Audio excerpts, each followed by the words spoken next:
Минато неделниот земјотрес во Јапонија најверојатно ќе биде најскапата природна катастрофа во историјата на земјата. Јапонската централна банка мораше да внесе 183 милијарди долари на пазарот на пари за да ги задржи каматните стапки ниски и да осигура банките да имаат доволно средства за итни потреби и обновата. Ова е гувернерот на Централната банка Масаки Ширакава.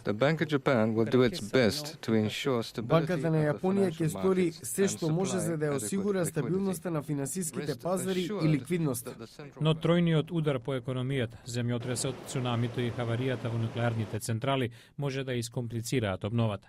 Загриженоста дека ќе дојде до прекид на електрична енергија за фабриките веќе резултираше во голема распродажба на берзата во Токио, чиј индекс падна на најниско ниво во последните 4 месеци.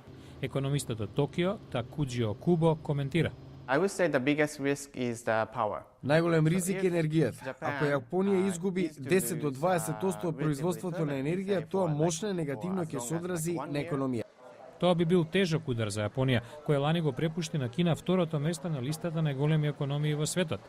Во супермаркетите празни полици. На улиците на Токио го нема вообичаениот сообраќај. Луѓето се свесни дека ќе биде потребно време.